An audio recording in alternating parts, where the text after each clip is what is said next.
ಐತಿಹಾಸಿಕ ತೀರ್ಪು ಬಂದಿರೋದು.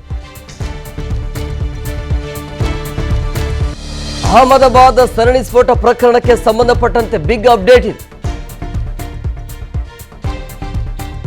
38 ಉಗ್ರರಿಗೆ ಗಲ್ಲು ಶಿಕ್ಷೆ ಆಗಿದೆ, 11 ಉಗ್ರರಿಗೆ ಜೀವಾವಧಿ ಶಿಕ್ಷೆಯನ್ನ ವಿಧಿಸಲಾಗಿದೆ.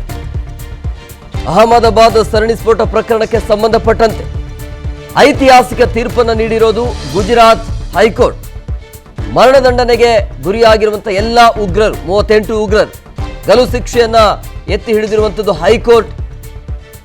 ಜೀವಾವಧಿ ಶಿಕ್ಷೆಗೆ ಗುರಿಯಾಗಿರುವಂತಹ 11 ಜನ ಈ ಉಗ್ರರು ಏನಿದಾರಲ್ಲ, ಶಿಕ್ಷೆ ಅಂತೂ ಈಗ ಖಾಯಮಾಗಿದೆ.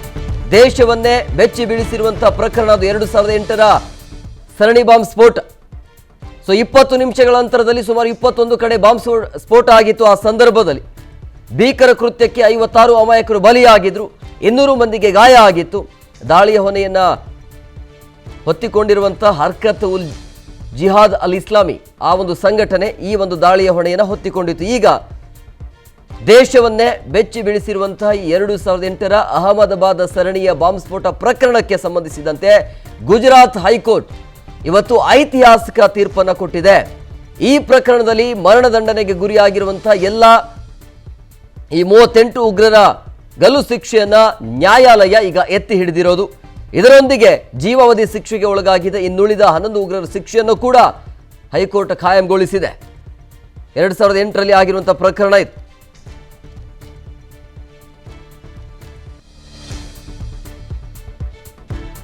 ನೋಡಿ, 2008 ಜುಲೈ 26ರಂದು ಗುಜರಾತ್ನ ಅಹಮದಾಬಾದ್ನಲ್ಲಿ ಸುಮಾರು 20 ಕಡೆ ವಿವಿಧ ಸ್ಥಳಗಳಲ್ಲಿ ಕೇವಲ 20 ನಿಮಿಷಗಳ ಅಂತರದಲ್ಲಿ 21 ಸರಣಿ ಬಾಂಬ್ ಸ್ಫೋಟಗಳು ಆಗಿತ್ತು. ಆವಾಗ ಈ ಭೀಕರ ಭಯೋತ್ಪಾದನಾ ದಾಳಿಯಲ್ಲಿ 56 ಜನರು ಆವಾಗ ಪ್ರಾಣವನ್ನು ಕಳೆದುಕೊಂಡಿದ್ರು, 200ಕ್ಕಿಂತ ಹೆಚ್ಚು ಜನ ತೀವ್ರವಾಗಿ ಗಾಯಗೊಂಡಿದ್ರು.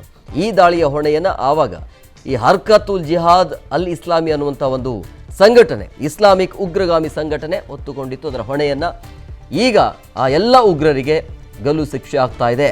38 ಉಗ್ರರಿಗೆ ಗಲ್ಲು ಶಿಕ್ಷೆ, 11 ಉಗ್ರರಿಗೆ ಜೀವಾವಧಿ ಶಿಕ್ಷೆಯನ್ನು ಹೈಕೋರ್ಟ್ ಮಹತ್ವದ ತೀರ್ಪು ಕೊಟ್ಟಿದೆ. ಐತಿಹಾಸಿಕ ತೀರ್ಪನ್ನು ನೀಡಿರೋದು ಗುಜರಾತ್ನ ಹೈಕೋರ್ಟ್. ಮರಣದಂಡನೆಗೆ ಗುರಿಯಾಗಿರುವಂಥದ್ದು ಎಲ್ಲ ಉಗ್ರರು. ಆವಾಗ 2008ರಲ್ಲಿ ಆಗಿರುವಂಥ ಘಟನೆ ಇದು. ಏಕಕಾಲದಲ್ಲಿ ಅಂದರೆ 28 ಕಡೆ ಸರಣಿ ಸ್ಫೋಟ ಆಗತ್ತೆ. ಅದು 20 ನಿಮಿಷದ ಅಂತರದಲ್ಲಿ ಭೀಕರ ಕೃತ್ಯಕ್ಕೆ 56 ಜನ ಅಮಾಯಕರು ಬಲಿಯಾಗಿದ್ರು, 200 ಮಂದಿಗಿಂತ ಹೆಚ್ಚು ಜನರಿಗೆ ಗಾಯ ಆಗಿತ್ತು.